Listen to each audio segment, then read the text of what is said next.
احمق لوگ کہیں گے کہ مسلمان جس قبلے پر پہلے سے چلے آتے تھے اب اس سے کیوں منہ پھیر بیٹھے؟ تم کہہ دو کہ مشرق اور مغرب سب اللہ ہی کا ہے، وہ جس کو چاہتا ہے سیدھے رستے پر چلاتا ہے، اور اسی طرح ہم نے تم کو امت معتدل بنایا ہے تاکہ تم لوگوں پر گواہ بنو اور پیغمبر آخر الزمان صلی اللہ علیہ وآلہ وسلم تم پر گواہ بنے۔ اور جس قبلے پر تم پہلے تھے اس کو ہم نے اس لیے مقرر کیا تھا کہ معلوم کریں کہ کون ہمارے پیغمبر کا تابع رہتا ہے اور کون الٹے پاؤں پھر جاتا ہے۔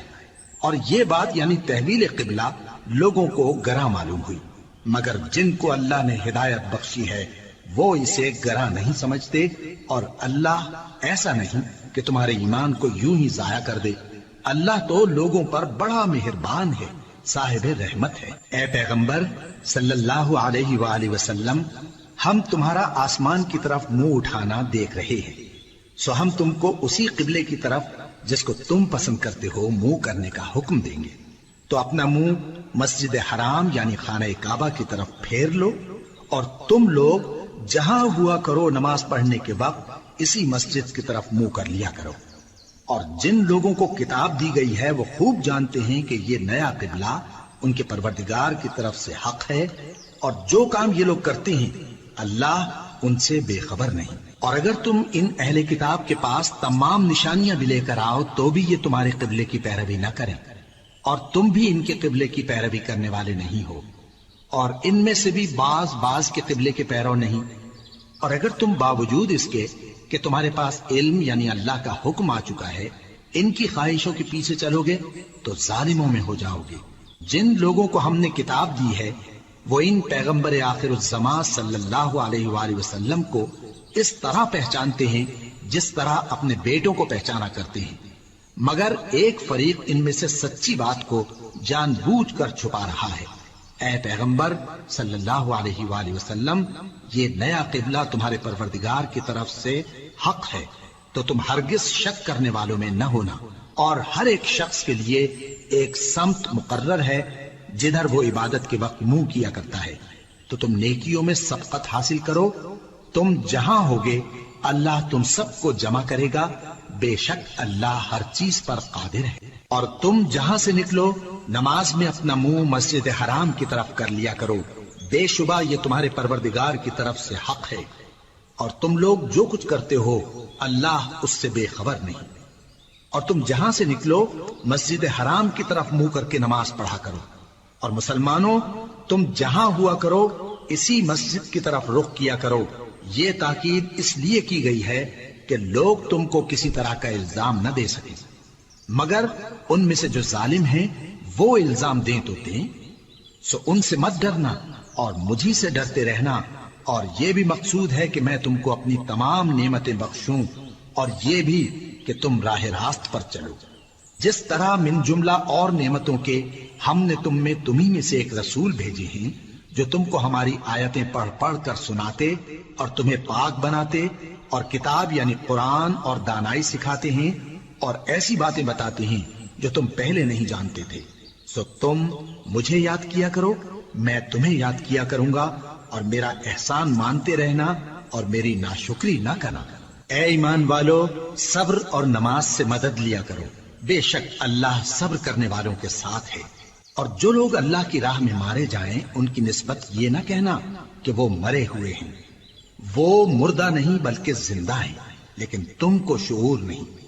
اور ہم کسی قدر خوف اور بھوک اور مال اور جانوں اور میووں کے نقصان سے تمہاری آزمائش کریں گے، اور صبر کرنے والوں کو بشارت سنا دو کہ ان لوگوں پر جب کوئی مصیبت واقع ہوتی ہے تو کہتے ہیں کہ ہم اللہ ہی کا مال ہیں اور اسی کی طرف لوٹ کر جانے والے ہیں۔ یہی لوگ ہیں جن پر ان کے پروردگار کی عنایتیں ہیں اور خصوصی رحمت بھی ہے، اور یہی سیدھے رستے پر ہیں۔ بے شک کوہ صفا اور مروہ اللہ کی نشانیوں میں سے ہیں، تو جو شخص خانہ کعبہ کا حج یا عمرہ کرے اس پر کچھ گناہ نہیں کہ دونوں کے درمیان چکر لگائے، بلکہ یہ ایک نیک کام ہے، اور جو کوئی نیک کام کرے تو اللہ قدردان ہے، دانا ہے۔ جو لوگ ہمارے حکموں اور ہدایتوں کو جو ہم نے نازل کی ہیں کسی غرض فاسد سے چھپاتے ہیں، باوجود کہ ہم نے ان کو لوگوں کے سمجھانے کے لیے اپنی کتاب میں کھول کھول کر بیان کر دیا ہے۔ ایسوں پر اللہ اور تمام لعنت کرنے والے لعنت کرتے ہیں۔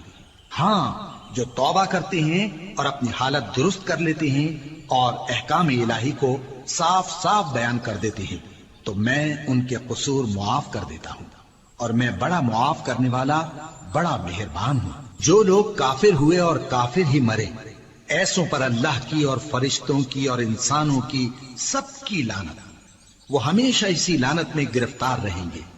ان سے نہ تو عذاب ہلکا ہی کیا جائے گا اور نہ انہیں کچھ مہلت ملے گی۔ اور لوگوں، تمہارا معبود ایک ہی معبود ہے، اس بڑے مہربان اور رحم والے کے سوا کوئی عبادت کے لائق نہیں۔ بے شک آسمانوں اور زمین کے پیدا کرنے میں اور رات اور دن کے ایک دوسرے کے پیچھے آنے جانے میں اور کشتیوں اور جہازوں میں جو سمندر میں لوگوں کے فائدے کے لیے رواں ہیں، اور میں جس کو اللہ آسمان سے برساتا اور اس سے زمین کو اس کے مردہ ہو جانے کے بعد زندہ یعنی خشک ہو جانے کے بعد سرسبز کر دیتا ہے، اور زمین پر ہر قسم کے جانور پھیلانے میں اور ہواؤں کے چلانے میں اور بادلوں میں جو آسمان اور زمین کے درمیان گھرے رہتے ہیں، عقل مندوں کے لیے اللہ کی قدرت کی نشانیاں ہیں۔ اور بعض لوگ ایسے ہیں جو غیر اللہ کو اللہ کا شریک بناتے اور ان سے اللہ کی سی محبت کرتے ہیں، لیکن جو ایمان والے ہیں وہ تو اللہ ہی کے سب سے زیادہ دوستدار ہیں۔ اور اے کاش ظالم لوگ جو بات عذاب کے وقت دیکھیں گے اب دیکھ لیتے کہ سب طرح کی طاقت اللہ ہی کو ہے، اور یہ کہ اللہ سخت عذاب کرنے والا ہے۔ اس دن کفر کے پیشوا اپنے پیروں سے بیزاری ظاہر کریں گے اور دونوں عذاب الہی دیکھ لیں گے اور ان کے آپس کے تعلقات منقطع ہو جائیں گے۔ یہ حال دیکھ کر پیروی کرنے والے حسرت سے کہیں گے کہ اے کاش ہمیں پھر دنیا میں جانا نصیب ہو، تاکہ جس طرح یہ ہم سے بیزار ہو رہے ہیں اسی طرح ہم بھی ان سے بیزار ہوں۔ اس طرح اللہ ان کے اعمال حسرت بنا کر دکھائے گا اور وہ دوزخ سے نکل نہیں سکیں گے۔ لوگوں، جو چیزیں زمین میں حلال طیب ہیں وہ کھاؤ، اور شیطان کے قدموں پر نہ چلو، وہ تمہارا کھلا دشمن ہے۔ وہ تو تم کو برائی اور بے حیائی ہی کے کام کرنے کو کہتا ہے، اور یہ بھی کہ اللہ کی نسبت ایسی باتیں کہو جن کا تمہیں کچھ بھی علم نہیں۔ اور جب ان لوگوں سے کہا جاتا ہے کہ جو کتاب اللہ نے نازل فرمائی ہے اس کی پیروی کرو، تو کہتے ہیں نہیں، بلکہ ہم تو اسی چیز کی پیروی کریں گے جس پر ہم نے اپنے باپ دادا کو پایا۔ بھلا اگرچہ ان کے باپ دادا نہ کچھ سمجھتے ہوں اور نہ سیدھے رستے پر ہوں، تب بھی وہ انہی کی تقلید کیے جائیں گے۔ جو لوگ کافر ہیں ان کی مثال اس شخص کی سی ہے جو کسی ایسی چیز کو آواز دے جو پکار اور آواز کے سوا کچھ سن نہ سکے۔ یہ بہرے ہیں، گونگے ہیں، اندھے ہیں کہ کچھ سمجھ ہی نہیں سکتے۔ اے اہل ایمان، جو پاکیزہ چیزیں ہم نے تم کو عطا فرمائی ہیں ان کو کھاؤ، اور اگر اللہ ہی کے بندے ہو تو اس کی نعمتوں کا شکر بھی ادا کرو۔ اس نے تو تم پر بس مرا ہوا جانور اور لہو اور سور کا گوشت اور جس چیز پر اللہ کے سوا کسی اور کا نام پکارا جائے حرام کر دیا ہے۔ ہاں، جو مجبور ہو جائے بشرطے کہ اللہ کی نافرمانی نہ کرے اور حد ضرورت سے باہر نہ نکل جائے، اس پر کچھ گناہ نہیں۔ بے شک اللہ بخشنے والا ہے، رحم کرنے والا ہے۔ جو لوگ اللہ کی کتاب سے ان آیتوں اور ہدایتوں کو جو اس نے نازل فرمائی ہیں چھپاتے اور ان کے بدلے تھوڑی سی قیمت یعنی دنیاوی منفعت حاصل کرتے ہیں، وہ اپنے پیٹوں میں محض آگ بھرتے ہیں۔ ایسے لوگوں سے اللہ قیامت کے دن نہ کلام کرے گا اور نہ ان کو گناہوں سے پاک کرے گا، اور ان کے لیے دکھ دینے والا عذاب ہے۔ یہ وہ لوگ ہیں جنہوں نے ہدایت چھوڑ کر گمراہی اور بخشش چھوڑ کر عذاب خرید لیا۔ یہ آتش جہنم کی کیسی برداشت کرنے والے ہیں۔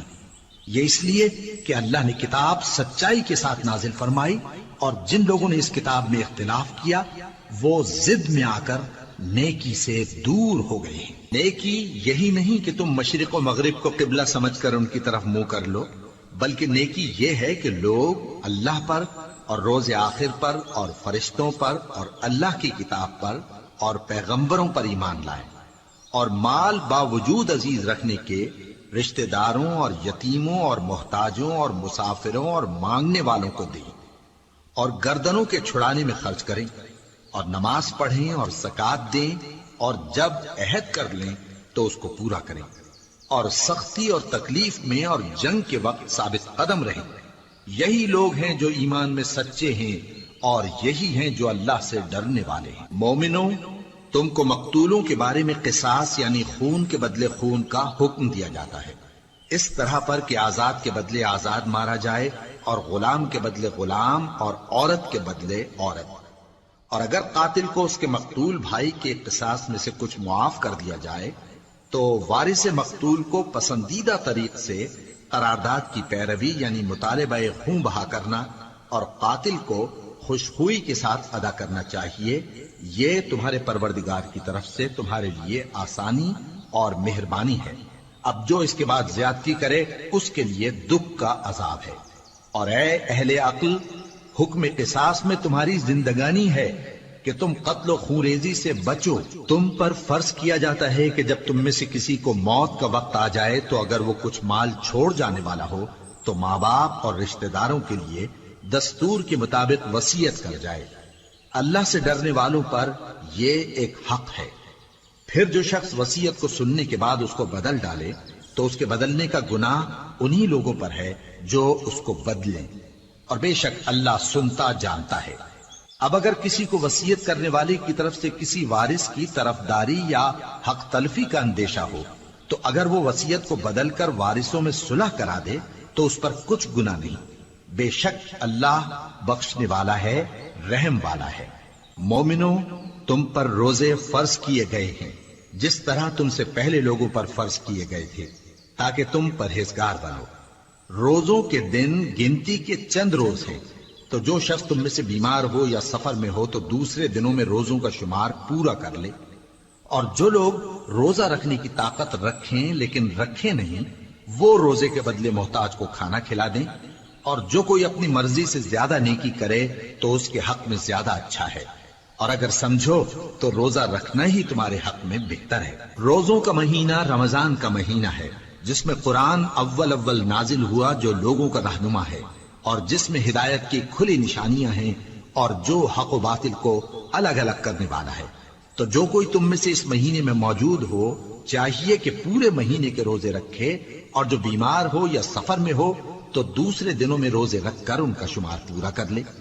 اللہ تمہارے حق میں آسانی چاہتا ہے اور سختی نہیں چاہتا، اور یہ آسانی کا حکم اس لیے دیا گیا ہے کہ تم روزوں کا شمار پورا کر لو، اور اس احسان کے بدلے کہ اللہ نے تم کو ہدایت بخشی ہے تم اس کو بزرگی سے یاد کرو اور اس کا شکر کرو۔ اور اے پیغمبر، جب تم سے میرے بندے میرے بارے میں دریافت کریں تو انہیں معلوم ہو کہ میں تو تمہارے پاس ہی ہوں۔ جب کوئی پکارنے والا مجھے پکارتا ہے تو میں اس کی دعا قبول کرتا ہوں۔ تو ان کو چاہیے کہ میرے حکموں کو مانیں اور مجھ پر ایمان رکھیں تاکہ نیک رستہ پائیں۔ روزوں کی راتوں میں تمہارے لیے اپنی عورتوں کے پاس جانا جائز کر دیا گیا ہے، وہ تمہاری پوشاک ہیں اور تم ان کی پوشاک ہو۔ اللہ کو معلوم ہے کہ تم ان کے پاس جانے سے اپنے حق میں خیانت کرتے تھے، سو اس نے تم پر مہربانی کی اور تمہاری حرکات سے درگزر فرمائی، تو اب تم کو اختیار ہے کہ ان سے مباشرت کرو۔ اور اللہ نے جو چیز تمہارے لیے لکھ رکھی ہے یعنی اولاد، اس کو اللہ سے طلب کرو اور کھاؤ اور پیو یہاں تک کہ صبح کی سفید دھاری رات کی سیاہ دھاری سے الگ نظر آنے لگے، پھر روزہ رکھ کر رات تک پورا کرو۔ اور جب تم مسجدوں میں اعتکاف بیٹھتے ہو تو ان سے مباشرت نہ کرو، یہ اللہ کی حدیں ہیں، ان کے پاس نہ جانا۔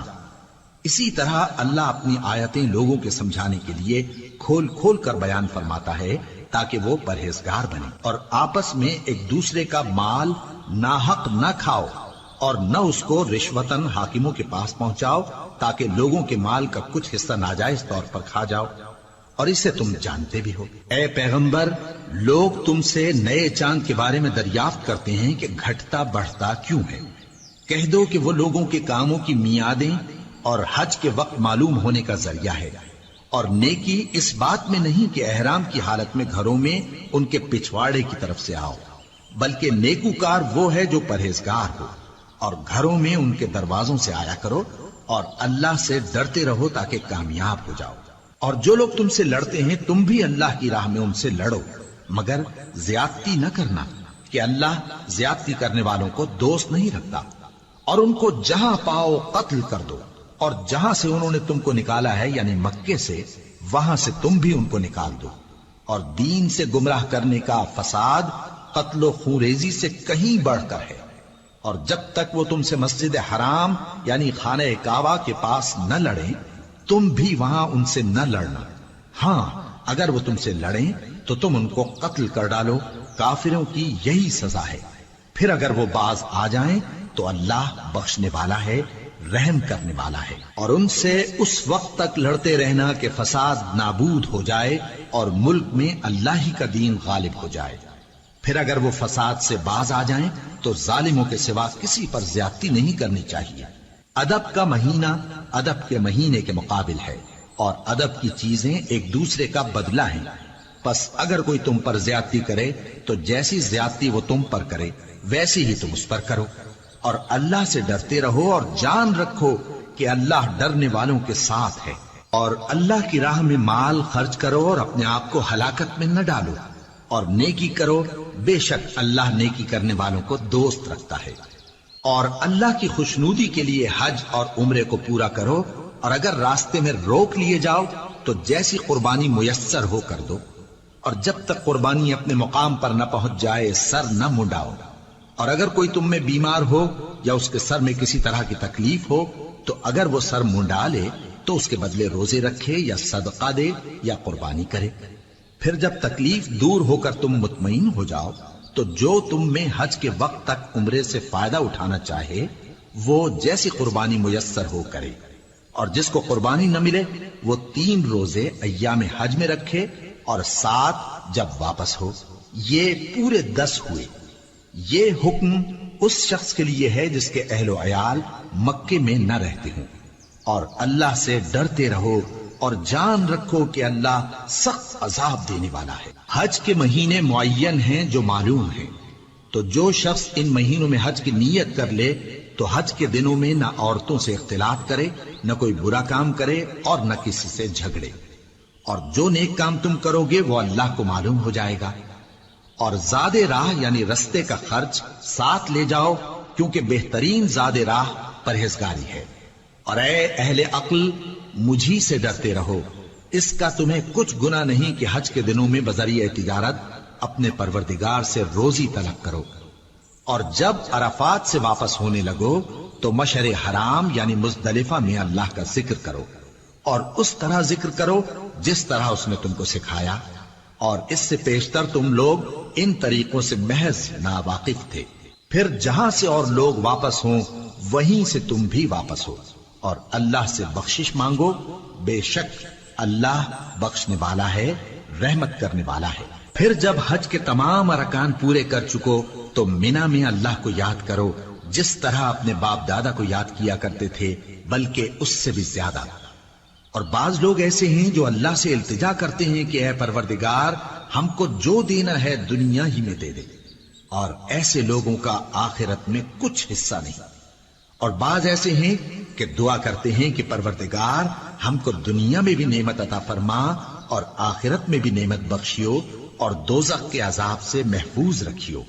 یہی لوگ ہیں جن کے لیے ان کے کاموں کا حصہ یعنی اجر نیک تیار ہے، اور اللہ جلد حساب لینے والا ہے۔ اور قیام منا کے دنوں میں جو گنتی کے دن ہیں اللہ کو یاد کرو، اگر کوئی جلدی کرے اور 2 ہی دن میں چل دے تو اس پر بھی کچھ گناہ نہیں، اور جو بات تک ٹھہرا رہے اس پر بھی کچھ گناہ نہیں۔ یہ باتیں اس شخص کے لیے ہیں جو اللہ سے ڈرے، اور تم لوگ اللہ سے ڈرتے رہو اور جان رکھو کہ تم سب اس کے پاس جمع کیے جاؤ گے۔ اور کوئی شخص تو ایسا ہے جس کی گفتگو دنیا کی زندگی میں تم کو دلکش معلوم ہوتی ہے، اور وہ اپنے معافی ضمیر پر یعنی اس بات پر جو اس کے دل میں ہے اللہ کو گواہ بناتا ہے، حالانکہ وہ سخت جھگڑالو ہے۔ اور جب پیٹ پھیر کر چلا جاتا ہے تو زمین میں دوڑتا پھرتا ہے تاکہ اس میں فتنہ انگیزی کرے اور کھیتی کو برباد اور انسانوں اور حیوانوں کی نسل کو نابود کر دے، اور اللہ فتنہ انگیزی کو پسند نہیں کرتا۔ اور جب اس سے کہا جاتا ہے کہ اللہ سے خوف کر تو غرور اس کو گناہ میں پھنسا دیتا ہے، سو اس کو جہنم کافی ہے اور وہ بہت برا ٹھکانہ ہے۔ اور کوئی شخص ایسا ہے کہ اللہ کی خوشنودی حاصل کرنے کے لیے اپنی جان بیچ ڈالتا ہے، اور اللہ بندوں پر بہت مہربان ہے۔ مومنو، اسلام میں پورے پورے داخل ہو جاؤ اور شیطان کے پیچھے نہ چلو، وہ تو تمہارا کھلا دشمن ہے۔ پھر اگر تم احکام روشن پہنچ جانے کے بعد لڑکھڑا جاؤ تو جان رکھو کہ اللہ غالب ہے، حکمت والا ہے۔ کیا یہ لوگ اسی بات کے منتظر ہیں کہ ان پر اللہ کا عذاب بادل کے سائبانوں میں نازل ہو اور فرشتے بھی اتر آئیں اور کام تمام کر دیا جائے؟ اور سب کاموں کا رجوع اللہ ہی کی طرف ہے۔ اے پیغمبر، بنی اسرائیل سے پوچھو کہ ہم نے ان کو کتنی کھلی نشانیاں دیں، اور جو شخص اللہ کی نعمت کو اپنے پاس آنے کے بعد بدل دے تو اللہ سخت عذاب کرنے والا ہے۔ اور جو کافر ہیں ان کے لیے دنیا کی زندگی خوشنما کر دی گئی ہے، اور وہ مومنوں سے تمسخر کرتی ہیں، لیکن جو پرہیزگار ہیں وہ قیامت کے دن ان سے اوپر ہوں گے۔ اور اللہ جس کو چاہتا ہے بے حساب رزق دیتا ہے۔ پہلے تو سب لوگوں کا ایک ہی مذہب تھا، لیکن وہ آپس میں اختلاف کرنے لگے تو اللہ نے ان کی طرف بشارت دینے والے اور ڈر سنانے والے پیغمبر بھیجے، اور ان پر سچائی کے ساتھ کتابیں نازل کی، تاکہ جن امور میں لوگ اختلاف کرتے تھے ان کا ان میں فیصلہ کر دے۔ اور اس میں اختلاف بھی انہی لوگوں نے کیا جن کو کتاب دی گئی تھی، باوجود کہ ان کے پاس کھلے ہوئے احکام آ چکے تھے، اور یہ اختلاف انہوں نے صرف آپس کی ضد سے کیا۔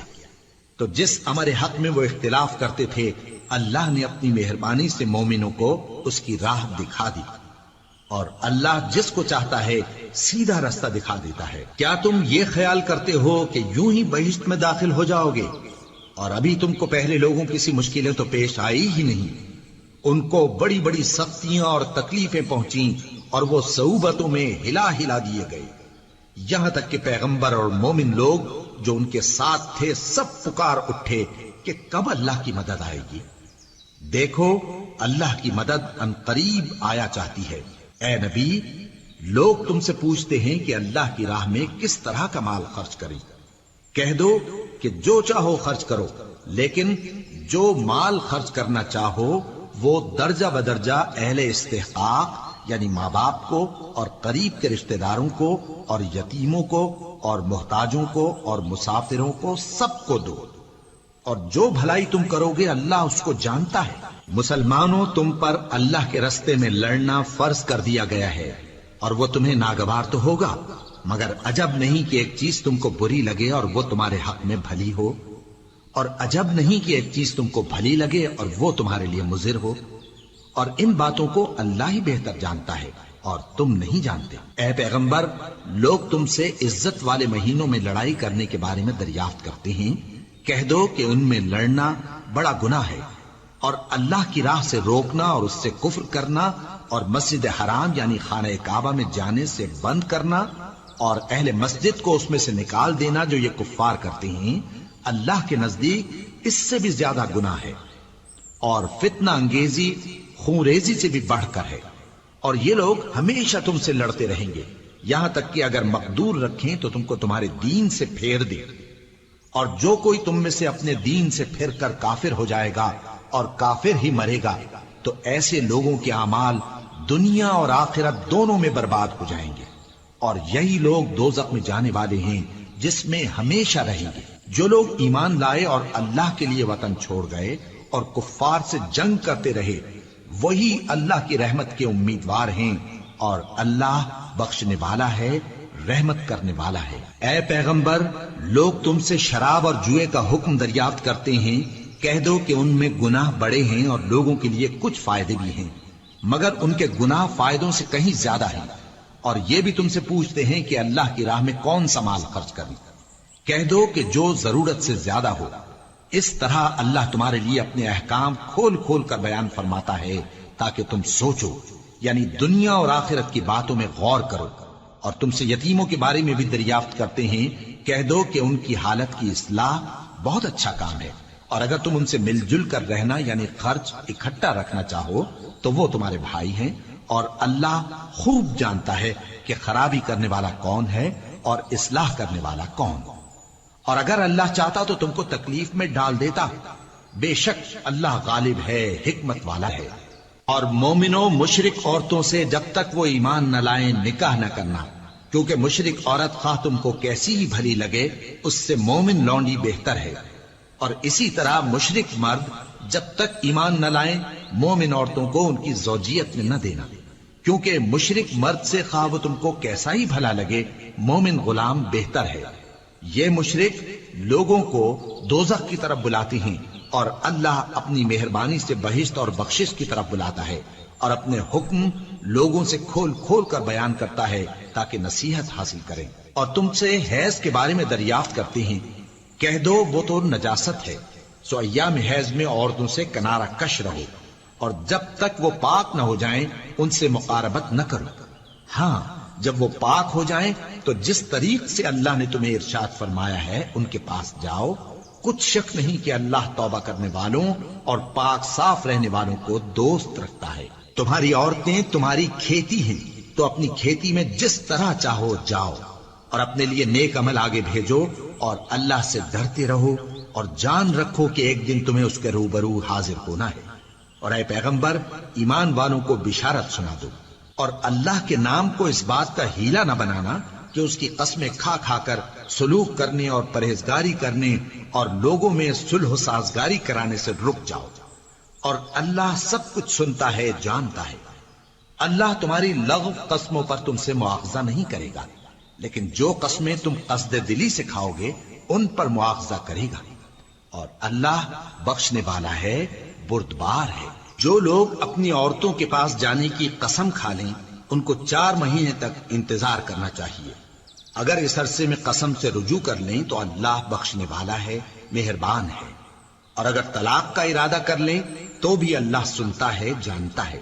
اور طلاق والی عورتیں 3 حیض تک اپنے تئیں روکے رہیں، اور اگر وہ اللہ اور روز قیامت پر ایمان رکھتی ہیں تو ان کو جائز نہیں کہ اللہ نے جو کچھ ان کے شکم میں پیدا کیا ہے اس کو چھپائیں۔ اور ان کے خاوند اگر پھر موافقت چاہیں تو اس مدت میں وہ ان کو اپنی زوجیت میں لے لینے کے زیادہ حقدار ہیں۔ اور عورتوں کا حق مردوں پر ویسا ہی ہے جیسے دستور کے مطابق مردوں کا حق عورتوں پر ہے، البتہ مردوں کو عورتوں پر 1 درجہ فضیلت ہے، اور اللہ غالب ہے، صاحب حکمت ہے۔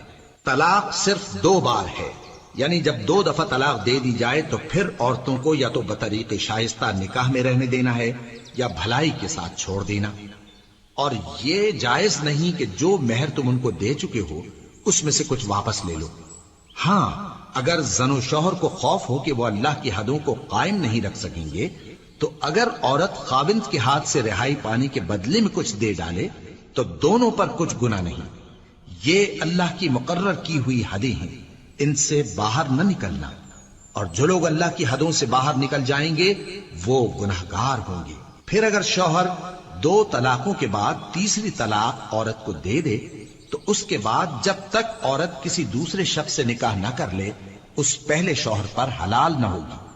ہاں اگر دوسرا خاوند بھی طلاق دے دے اور عورت اور پہلا خاوند پھر ایک دوسرے کی طرف رجوع کر لیں تو ان پر کچھ گناہ نہیں، بشرطے کہ دونوں یقین کریں کہ اللہ کی حدوں کو قائم رکھ سکیں گے، اور یہ اللہ کی حدیں ہیں، ان کو وہ ان لوگوں کے لیے بیان فرماتا ہے جو علم رکھتے ہیں۔ اور جب تم عورتوں کو 2 دفعہ طلاق دے چکو اور ان کی عدت پوری ہو جائے تو انہیں یا تو حسن سلوک سے نکاح میں رہنے دو یا بطریق شائستہ رخصت کر دو، اور اس نیت سے ان کو نکاح میں نہ رہنے دینا چاہیے کہ انہیں تکلیف دو اور ان پر زیادتی کرو، اور جو ایسا کرے گا وہ اپنا ہی نقصان کرے گا۔ اور اللہ کے احکام کو ہنسی اور کھیل نہ بناؤ، اور اللہ نے تم کو جو نعمتیں بخشی ہیں اور تم پر جو کتاب اور دانائی کی باتیں نازل کی ہیں جن سے وہ تمہیں نصیحت فرماتا ہے ان کو یاد کرو، اور اللہ سے ڈرتے رہو، اور جان رکھو کہ اللہ ہر چیز سے واقف ہے۔ اور جب تم عورتوں کو طلاق دے چکو اور ان کی عدت پوری ہو جائے تو ان کو اپنے شوہروں کے ساتھ جب وہ آپس میں جائز طور پر راضی ہو جائیں نکاح کرنے سے مت روکو۔ اس حکم سے اس شخص کو نصیحت کی جاتی ہے جو تم میں اللہ اور روز آخر پر یقین رکھتا ہے، یہ تمہارے لیے نہایت خوب اور بہت پاکیزگی کی بات ہے، اور اللہ جانتا ہے اور تم نہیں جانتے۔ اور مائیں اپنے بچوں کو پورے 2 سال دودھ پلائیں یہ حکم اس شخص کے لیے ہے جو پوری مدت تک دودھ پلوانا چاہے، اور دودھ پلانے والی ماؤں کا کھانا اور کپڑا دستور کے مطابق باپ کے ذمے ہوگا۔ کسی شخص کو اس کی طاقت سے زیادہ تکلیف نہیں دی جاتی، تو یاد رکھو کہ نہ تو ماں کو اس کے بچے کے سبب نقصان پہنچایا جائے اور نہ باپ کو اس کی اولاد کی وجہ سے نقصان پہنچایا جائے، اور اسی طرح نان و نفقہ بچے کے وارث کے ذمے ہے۔ اور اگر دونوں یعنی ماں باپ آپس کی رضامندی اور صلاح سے بچے کا دودھ چھڑانا چاہیں تو ان پر کچھ گناہ نہیں، اور اگر تم اپنی اولاد کو دودھ پلوانا چاہو تو تم پر کچھ گناہ نہیں، بشرطے کہ تم دودھ پلانے والیوں کو دستور کے مطابق ان کا حق جو تم نے دینا کیا تھا دے دو، اور اللہ سے ڈرتے رہو اور جان رکھو کہ جو کچھ تم کرتے ہو اللہ اس کو دیکھ رہا ہے۔ اور جو لوگ تم میں سے مر جائیں اور عورتیں چھوڑ جائیں تو وہ عورتیں 4 مہینے اور 10 دن اپنے آپ کو روکے رہیں، اور جب یہ عدت پوری کر چکیں اور اپنے حق میں پسندیدہ کام یعنی نکاح کر لیں تو تم پر کچھ گناہ نہیں، اور اللہ تمہارے سب کاموں سے واقف ہے۔ اگر تم اشارے کنائے میں عورتوں کو نکاح کا پیغام بھیجو یا نکاح کی خواہش کو اپنے دلوں میں مخفی رکھو تو تم پر کچھ گناہ نہیں۔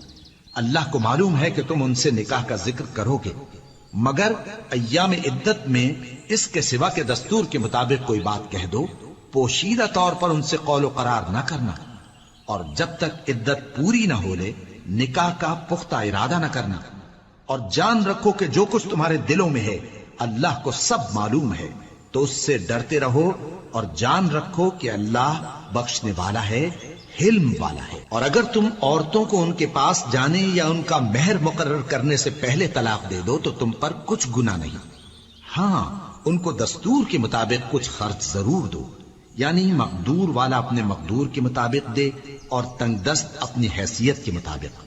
نیک لوگوں پر یہ ایک طرح کا حق ہے۔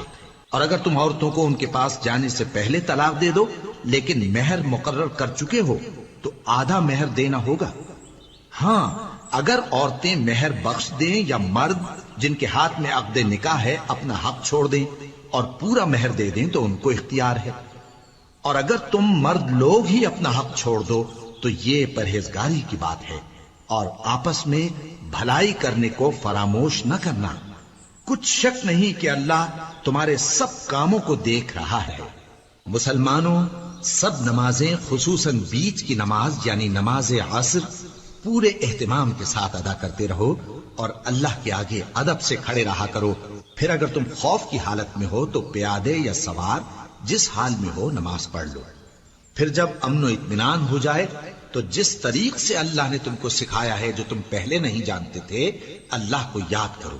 اور جو لوگ تم میں سے مر جائیں اور عورتیں چھوڑ جائیں وہ اپنی عورتوں کے حق میں وصیت کر جائیں کہ ان کو 1 سال تک خرچ دیا جائے اور گھر سے نہ نکالی جائیں۔ ہاں اگر وہ خود گھر سے چلی جائیں اور اپنے حق میں پسندیدہ کام یعنی نکاح کر لیں تو تم پر کچھ گناہ نہیں، اور اللہ زبردست ہے، حکمت والا ہے۔